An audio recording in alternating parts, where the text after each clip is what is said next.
Rain drummed against the windows like restless fingers. Inside the Coleman house, thunder was nothing compared to Richard's voice. "Get out of this house, Elena! You and that man, both of you!" The hallway trembled. Elena's suitcase tipped over, spilling clothes across the wooden floor. She froze, her father's words slicing through her like broken glass. "Dad, please, just listen. He loves me, and I love him. This baby!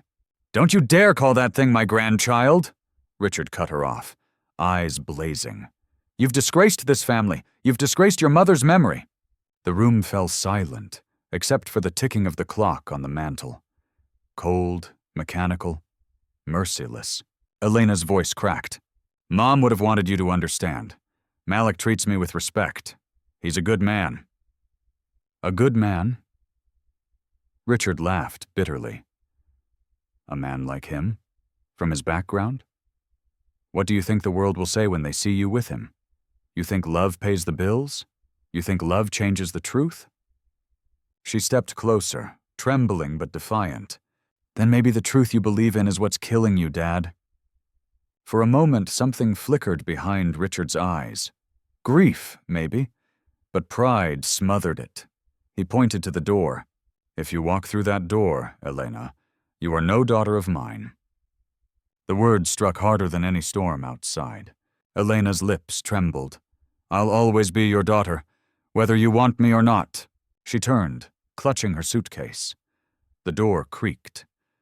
Richard's voice echoed one last time, quieter now but heavier. "Then go, and don't come back." The door slammed shut.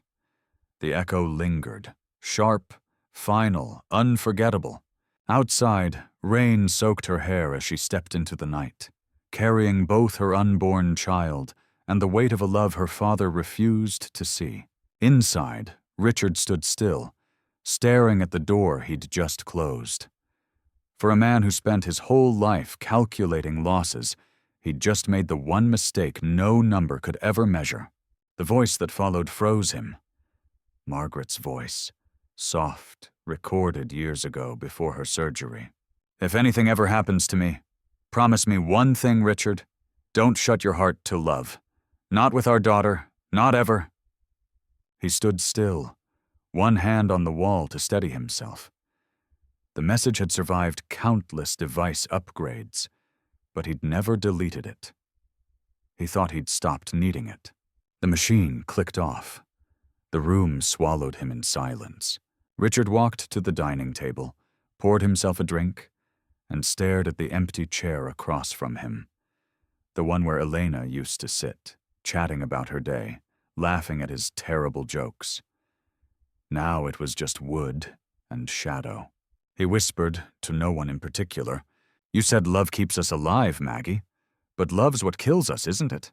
He drank. The ice melted quickly. Somewhere across town, Elena was probably settling into that shabby little apartment with Malik, unpacking baby clothes and second-hand furniture. Richard pictured her laughing, radiant, despite the chaos. A pang of something, jealousy, maybe regret, stabbed his chest. He brushed it away like lint. He told himself she'd come back eventually. They always do, he thought. The young ones, they make their mistakes, they fall, and they crawl back. He'd open the door when she did. But on his terms. Always on his terms. A sudden gust of wind rattled the window panes, startling him. The sound echoed like that door slam the night before, the one he couldn't get out of his head. He closed his laptop, but the screen flashed a message before shutting down. Autosave failed. A rare glitch. He stared at it for a long second, smirking bitterly. Figures, he muttered. Even machines lose control sometimes. He turned off the lights and went upstairs. The house creaked as if it, too, wanted to speak but didn't dare. Before bed, he picked up the same photo frame again. He almost turned it upright, but didn't. Instead, he slipped it into a drawer and shut it away. For a man who prided himself on measuring everything, For once, he couldn't calculate the size of the emptiness he'd created. Sometimes control is just fear wearing a suit. The apartment was small, barely big enough for 2 people and a dream. But to Elena, it felt like freedom. The walls were still half-painted. One side white, one side a hopeful shade of blue. A few second-hand boxes served as furniture, a couch that groaned when you sat, a lamp that flickered whenever it rained. But in the middle of it all, there was laughter. Real laughter. Something she hadn't heard in weeks. Malik was kneeling on the floor, piecing together a wooden crib. His fingers were rough from work, but gentle as he turned the screws. "Do you think she'll like it?" he asked, glancing up. "She." Elena smiled faintly. "You're that sure?" He grinned. "Call it father's instinct." The baby kicked just then, as if agreeing with him. They both laughed. A moment of warmth filled the tiny room, like sunlight through cracked blinds. It wasn't the life Elena had imagined, but it was the one she'd chosen. And every small imperfection made it feel real. Still, when she looked toward the rain-streaked window, a shadow crossed her eyes.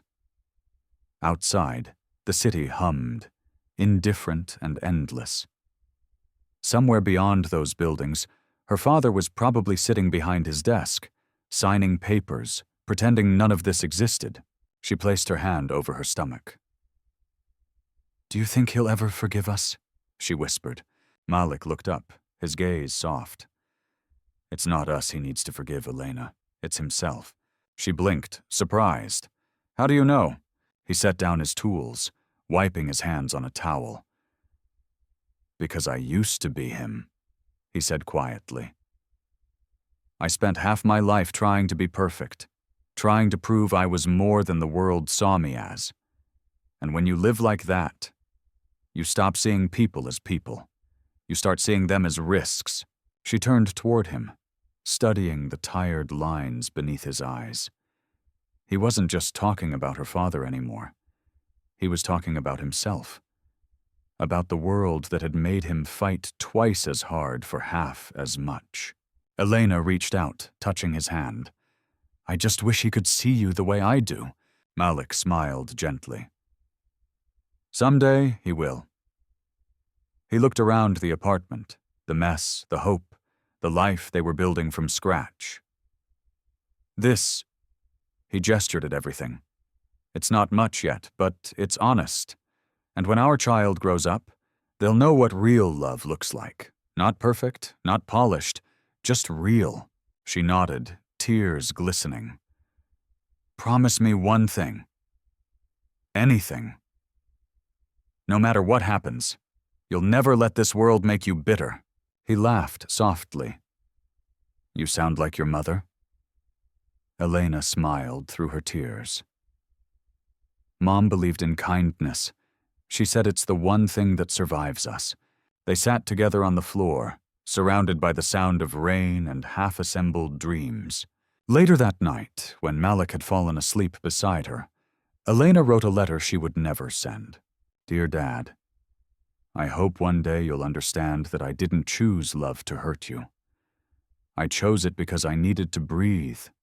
I chose it because I wanted to be seen, not managed. I know you think you're protecting me, but protection without trust feels a lot like prison, and I can't live behind your walls anymore. Or if you ever decide to open the door again, I'll be on the other side. Not waiting, but hoping. Love, Elena." She folded the letter carefully and placed it in a drawer. It wasn't for him. Not yet. It was for herself.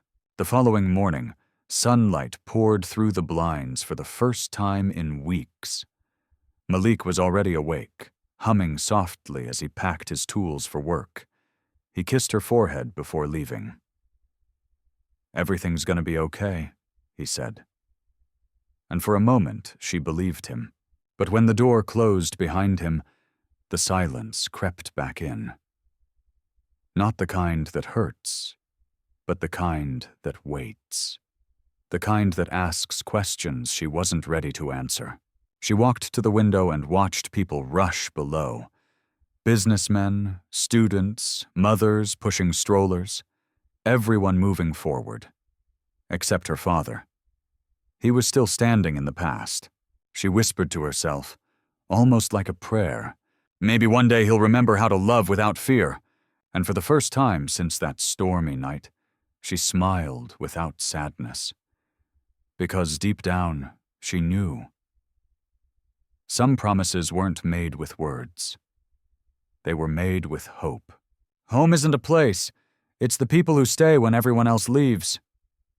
The city glittered at night, a constellation of ambition. From the 23rd floor of Coleman Capital, Richard Coleman looked down on it all like a silent king in his glass tower. Inside his office, the air smelled of polish and precision.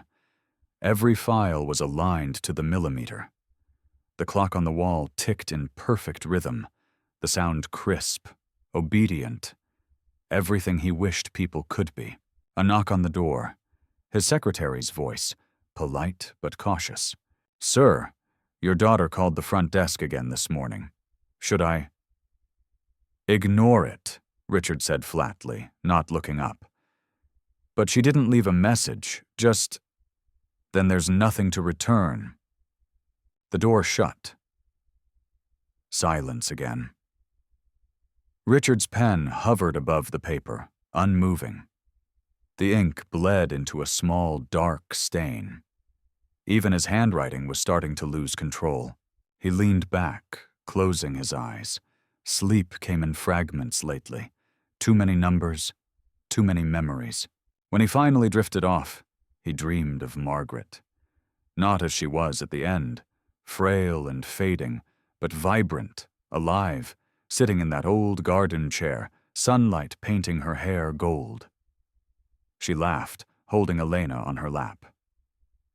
"Promise me," she said again, as she had in that recording. "Promise me you'll never shut your heart to love."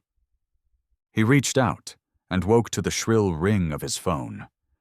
The dream shattered like glass.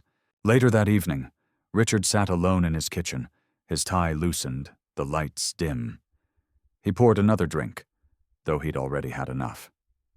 The ice clicked against the glass, each crack echoing in the hollow space around him. The house felt enormous without voices. Every object seemed to belong to someone who'd left. Elena's piano, silent and dusted. Margaret's favorite cup, chipped but still in the cabinet. Even the hallway mirror had lost its warmth. It reflected a man he barely recognized. He opened a drawer and found the old answering machine again. His finger hesitated above the play button. He didn't need to hear it. He already knew every syllable. Still, he pressed it. "Promise me, Richard." The voice trembled with life, as though she were in the room. "Don't shut your heart to love. Not with our daughter. Not ever."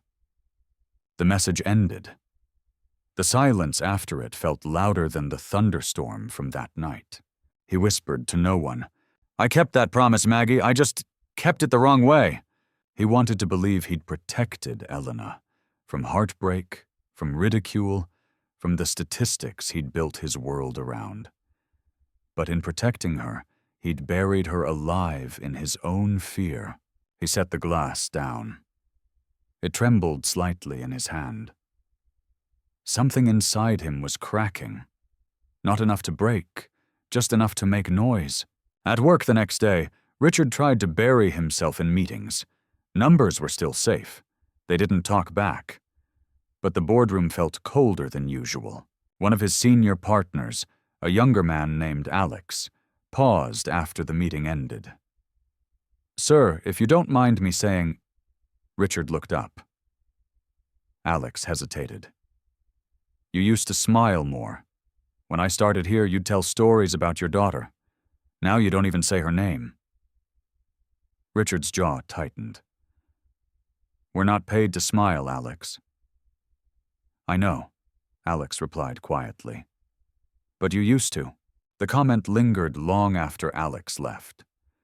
Richard stared at the empty conference table, polished to perfection, and saw his reflection split by the lines in the wood. Two Richards. The man he was, and the man he'd become. He closed his eyes. All the walls he'd built, around his career, his home, his heart, felt less like protection and more like a prison. The fortress he'd constructed to keep pain out had only trapped him inside it. That night, a storm rolled in again. Lightning flashed across the windows, painting the room in bursts of white. Richard sat by the fireplace, nursing his drink, listening to the rain. He thought about calling Elena. He even picked up the phone once, dialed half her number, then stopped. What would he say? I'm sorry I traded your happiness for my pride? The words wouldn't come. So he did what he always did. Nothing. A picture frame caught his eye, the one he'd hidden in the drawer. He took it out and brushed the dust off the glass. Elena's smile stared back at him. She looked so much like her mother. And suddenly, the weight of everything he'd lost became unbearable. He pressed the frame to his chest and whispered, I did everything right. Why does it feel so wrong? His voice cracked. Not from age, but from the kind of loneliness that numbers can't fix. The clock ticked, the storm raged, and for the first time in his life, Richard Coleman cried where no one could see. When silence becomes your only companion, it's time to listen to what it's trying to say. The following week, the sky was clear again, cold, painfully clear. Richard Coleman's calendar was packed, as usual. Numbers didn't care about emotions. They always filled the silence. He was reviewing quarterly projections when his assistant buzzed through. Sir, there's a gentleman in the lobby. Says he'd like 5 minutes of your time. Not interested.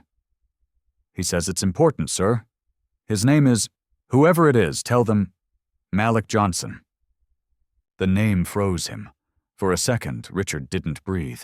He straightened his tie. Send him in. The door opened. Malik stepped in, dressed in a simple gray suit, modest but sharp. He looked calm, collected. Too calm. Richard felt his pulse quicken. The man standing before him wasn't a boy anymore. His posture carried quiet confidence, not arrogance, something that irritated Richard even more. Mr. Coleman, Malik said softly, thank you for seeing me. Richard didn't return the courtesy. I didn't see you. You walked in uninvited. Malik nodded once, unbothered. I just needed to speak to you, man to man. Man to man, Richard scoffed. That's generous. Malik didn't flinch. I know you think you're protecting your daughter, sir. I used to think the same way about my family, that if I kept the world out, I could keep them safe. But I learned that love doesn't survive behind locked doors. Richard's jaw tightened. Don't lecture me about love. You barely know what that word means. Then tell me, sir, Malik said quietly. Does it mean shouting until the person you love walks out into the rain? That landed like a punch. Richard looked away, anger simmering beneath his skin. You think you understand this world, son? You don't. You don't know how fast it'll chew you up. People like me, we built things. We worked for decades to earn respect. Men like you. Men like me what? Malik asked, voice steady. You leave, Richard snapped. You run when things get hard. You don't stay. You don't provide. You don't build. The silence after that was suffocating. Malik's eyes darkened, not with rage, but disappointment. That's what you think of me? Of us? I don't think, Richard replied coldly. I know. Numbers don't lie. Malik took a step closer, voice low. Then maybe your numbers are missing the only thing that matters. Richard smirked. What's that? Humanity. For the first time, Richard faltered. Just a flicker. But Malik saw it. He pressed on. You think I'm here to prove something to you? I'm not.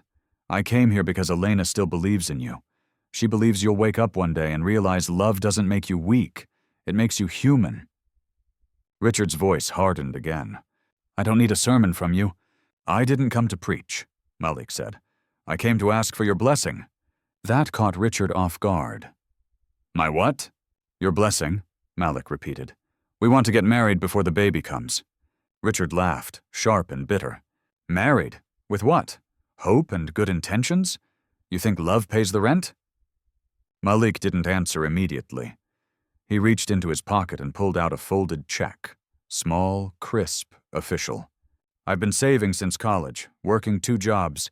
It's not much, but it's honest. I'm not asking for your money, sir. Just your respect." Richard didn't even look at the check. He pushed it back across the desk. "Respect is earned. So is forgiveness," Malik said quietly. Richard's glare sharpened. "You think you deserve that?" Malik took a slow breath, trying to steady his voice. "No, but I think Elena deserves peace. And if it starts with me standing here, letting you call me every name under the sun, then so be it." The room was silent except for the faint hum of the city beyond the windows. Richard finally rose from his chair, his presence filling the space like a storm cloud. "You listen to me, son. I've seen men like you my whole life. They talk about love, about faith, about dreams. And then they vanish. They leave women broken and children hungry. And you know what's left? People like me, cleaning up the mess." Malik didn't step back. "And maybe that's why you can't see me clearly, sir. Because you've spent so long judging ghosts that you've forgotten how to meet the living." The words hit their mark. For a second, the only sound was the clock on the wall. Richard's voice dropped, low and tired. "Get out, before I call security." Malik nodded slowly. He adjusted his jacket, calm even now. "You don't have to call them. I can find the door myself." He turned to leave, but paused at the threshold. "You know, Mr. Coleman, when you said men like you were right. Men like me do leave, but only when we're no longer welcome." The door closed softly. No slam, no storm, just silence. Richard stood still for a long time. The clock ticked. He looked at the check still lying on his desk, untouched. It wasn't about money. It never was. He stared at it until the numbers blurred. For the first time in years, the great Richard Coleman didn't know what to do next. Sometimes the loudest walls are the ones built out of pride. The day of the merger meeting arrived like any other. At least that's what Richard Coleman told himself. The elevator doors slid open onto the top floor of the Regency Hotel Conference Center. A line of assistants hurried past, carrying tablets and contracts. The buzz of business filled the air, polished, rehearsed, sterile. Everything Richard loved. Everything he could control. This deal was the biggest of his career. A joint venture with Grant Technologies, one of the fastest rising firms in the industry. Richard had rehearsed every number, every contingency. Failure wasn't an option. He stepped into the mirrored conference room, shook hands with the investors, and sat down at the head of the table. The glass walls reflected a dozen versions of him, the calm, confident architect of order. No one could see the man beneath. The meeting began. Charts glowed across the screen. Figures danced in precision. Richard was in his element until the doors opened. The CEO of Grant Technologies walked in, a tall, silver-haired man with easy authority. "Gentlemen," he greeted, "thank you for waiting. And Mr. Coleman, it's a pleasure to finally meet you." "Likewise, Mr. Grant," Richard replied, rising to shake his hand. Grant smiled. "Before we proceed, there's someone I'd like you to meet. The man who designed the algorithm that saved my company last quarter. He'll be leading this new division." Richard turned toward the door, and the world tilted. Malik Johnson stepped in. Same calm eyes, same quiet composure. But now, the suit wasn't modest. It was tailored. The confidence wasn't borrowed. It was earned. Richard felt his throat tighten. The air in the room seemed thinner. He barely registered Grant's voice. Mr. Johnson here rebuilt our infrastructure from the ground up after the cyber crash. Best decision I ever made." Malik's gaze met Richard's. No arrogance, no anger, just stillness and something deeper, compassion that felt like mercy. Grant continued, oblivious. "You two actually share history, don't you? Richard, you funded his scholarship years ago through the Horizon program." A ripple of surprise spread across the table.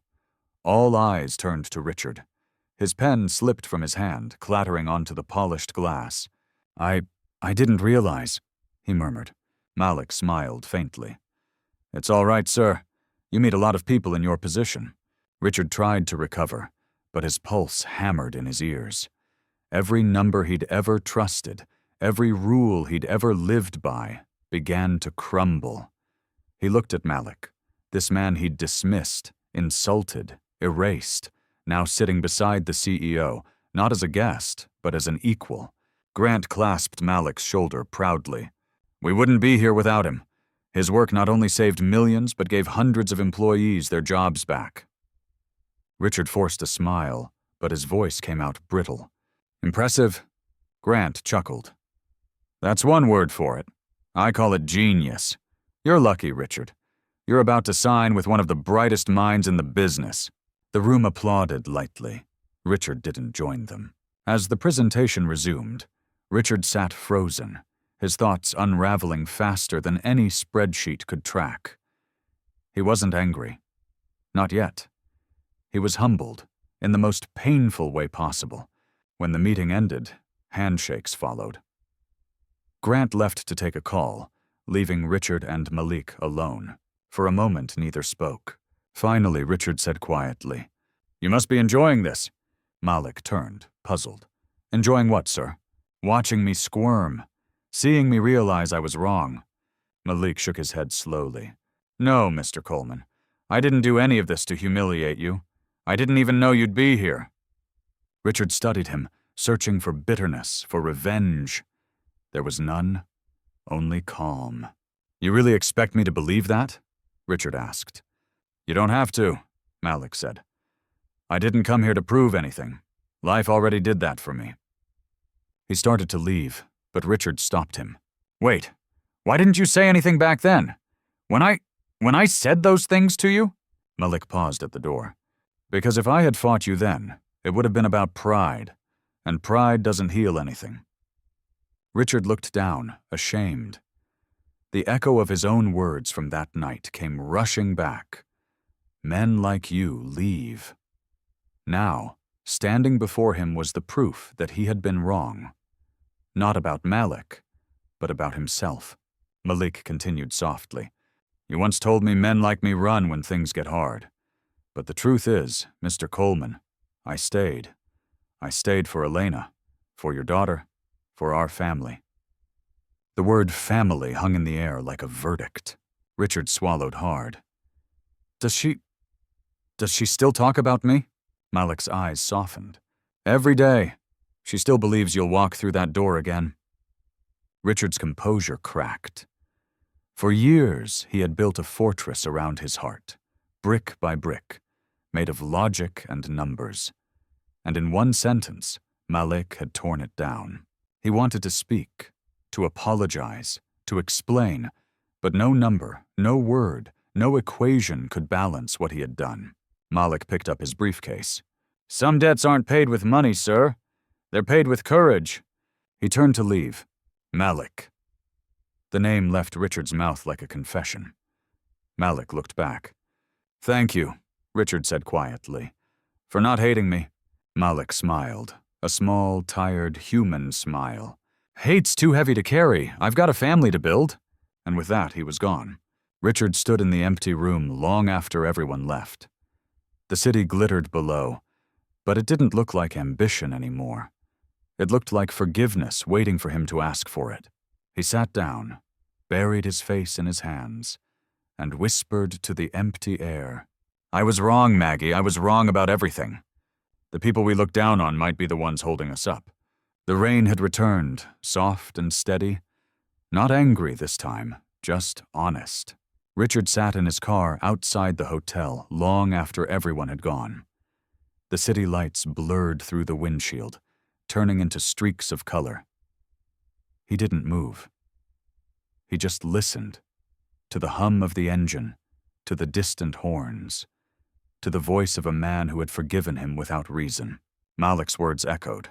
Some debts aren't paid with money, they're paid with courage. Courage. It was the one currency Richard had never learned to use. The next morning, he arrived at work earlier than usual. The office was empty, the kind of quiet that feels like confession.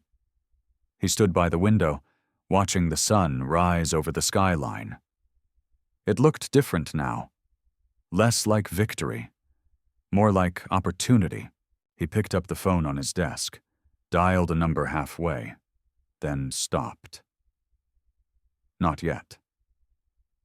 He wasn't ready to face Elena's voice. He wasn't sure she wanted to hear his. He needed to see Malik first. Malik was packing up the conference booth when Richard found him later that morning. The young man looked surprised, but not defensive. Just tired, in the way people look when they've fought every battle and finally laid down their weapons. "Mr. Coleman?" he greeted softly. "You didn't have to come." "I know," Richard replied. "That's why I did." Malik blinked, unsure if it was sarcasm. But Richard's expression was different this time. No armor, no calculation. Just a man stripped of excuses. He approached slowly, the sound of his shoes echoing against the marble floor. "Yesterday, when you said you stayed for Elena, I couldn't stop thinking about it." Malik said nothing. "You could have humiliated me in front of everyone," Richard continued, voice low. "You didn't. You could have used your success to prove a point. You didn't. Why?" Malik met his gaze. "Because if I did, it would have been about you. And this, all of this, is about her." Richard nodded slowly. "Elena, she still believes you'll come back," Malik said. "Even after everything. She keeps a picture of you on the dresser, the one where you're holding her at graduation." Richard's throat tightened. He remembered that photo, the way she'd slipped her arm around him, laughing, cheeks flushed with pride. He'd told her then, "You're my greatest investment." She'd smiled and said, "Then I promise the returns will surprise you." Now they had. He sat down across from Malik, every inch of his posture deflating. "You know," he said quietly, "I thought I was protecting her. From the world, from pain. But I see now I was protecting myself. From being wrong." Malik's eyes softened. "We all protect ourselves, sir. The trick is knowing when to stop." Richard gave a sad smile. "I built walls. You built bridges. You win."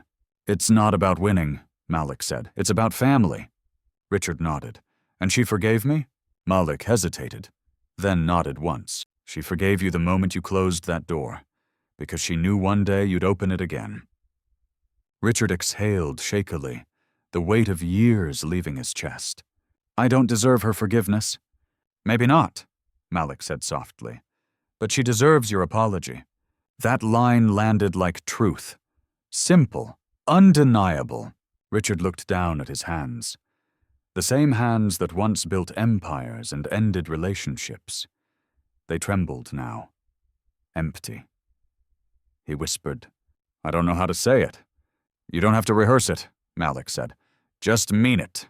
They sat in silence for a while, the kind that doesn't need words.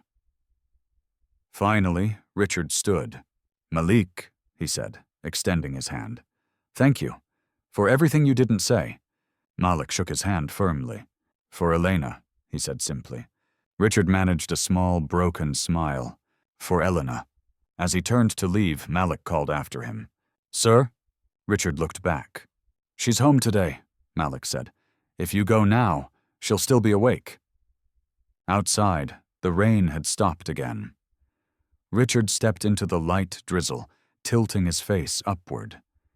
It felt cold, cleansing. He walked without an umbrella, each step heavier with memory but lighter with purpose. He passed a flower shop on the corner. For the first time in decades, he went inside. "Something simple," he told the florist. "For who?" she asked. "For my daughter." She wrapped a small bouquet of white lilies, Margaret's favorite. When he paid, his hands shook slightly, but not from nerves. From relief. It was the kind of trembling that meant change. That night, as Richard stood outside the apartment he'd never visited before, his heart pounded like it did years ago, when he'd first proposed to Margaret. Terrified but hopeful, he raised his hand to knock, then hesitated. Through the thin door, he heard faint laughter. Elena's laughter, and a baby's tiny coo. The sound nearly brought him to his knees. He whispered, "For Elena." Then he knocked. Forgiveness doesn't make you weak. It frees you from the past. The hallway smelled faintly of baby powder and fresh paint. It wasn't the house he remembered. Smaller, warmer, alive. Richard stood at the door, clutching the bouquet of lilies so tightly the stems bent. Through the wood, he could hear laughter, soft, musical, the sound he'd missed more than air. He hesitated for one breath, maybe two. Then he knocked. Footsteps. A pause. Then a familiar voice, hesitant but gentle. "Who is it?" His throat tightened. He almost couldn't speak. "It's your father." Silence. He heard the click of the lock. The door opened halfway. Elena stood there, hair tied back, wearing an old sweater, a faint trace of surprise in her eyes. Behind her, the apartment glowed with the kind of chaos that only love can create. Toys on the floor, half-folded laundry, the smell of dinner and hope. For a moment, neither of them moved. Then she spoke, softly. "You came." He swallowed hard. "I didn't know if I should." "You should have," she said simply. Her voice wasn't angry. It wasn't forgiving yet either. It was just true. He held out the flowers, awkwardly. "These were your mother's favorite." Elena's eyes softened. She took them, brushing her thumb along the petals. "I know, I remember." She stepped aside. "Come in, Dad." The air inside was warm. The heater hummed softly. On a small table sat a framed photo of Margaret, the same one he'd kept in his office drawer for years. Next to it, a new picture. Elena and Malik, smiling with their baby between them. Richard stared at it, his voice barely a whisper. "She looks like you."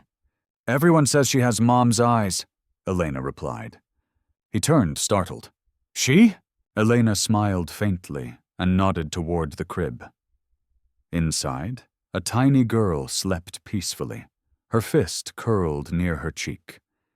Her skin was a perfect blend of both her parents, light and dark, soft and strong. Richard's eyes filled before he realized it.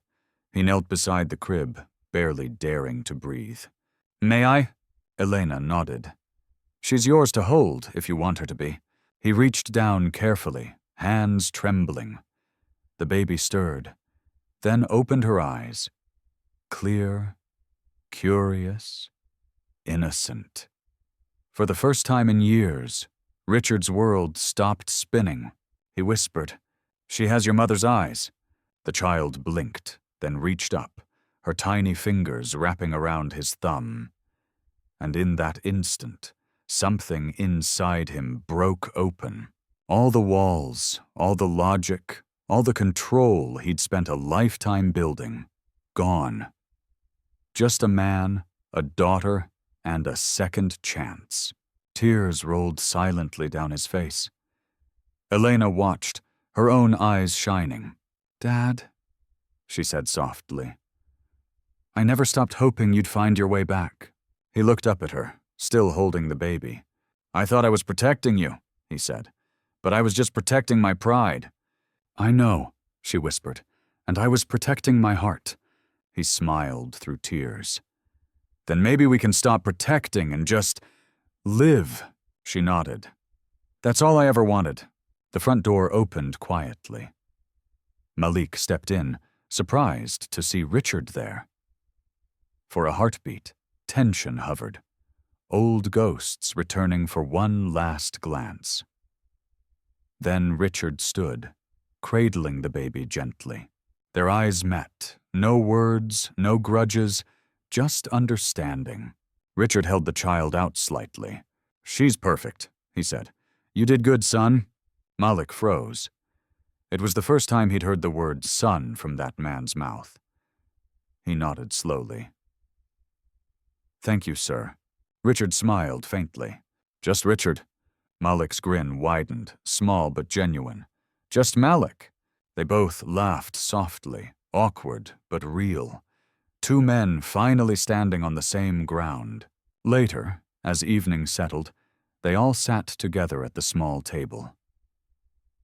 Elena placed a candle between them, its flame flickering against the window. Outside, rain drizzled against the glass. Gentle this time. Cleansing. "She doesn't have a middle name yet," Malik said, rocking the baby. "Then give her one," Richard replied. Elena looked up. "Mom's name?" Richard hesitated, then nodded. "Margaret. Let her carry the name of the woman who taught us both how to love." They agreed in silence, the kind that says everything words can't. Hours later, when Richard rose to leave, Elena walked him to the door. The same door he'd once closed in anger now stood open behind her, glowing with warmth. He lingered there, not wanting to step away. "Dad," she said, "do you still have that voicemail from Mom?" He smiled softly. "I play it more than I should." "Keep it," she said. "But maybe next time you listen, don't think of it as her asking for a promise. Think of it as her saying thank you for finally keeping it." He nodded, eyes glistening. He turned to go, but paused. "Elena," he said. She looked up. "I'm proud of you. I just never said it loud enough." She stepped forward and hugged him, firm, real, unafraid. He held her close, whispering, "Some doors close to test if love is strong enough to open them again." Outside, the night was calm. The rain had stopped completely. He walked home slowly, his coat damp, his heart light. At home, he placed the lilies beside Margaret's photo. For the first time in years, the house didn't feel empty. It felt full of echoes, forgiveness, and something new. Peace. If you still have time to say I'm sorry, you still have time to heal.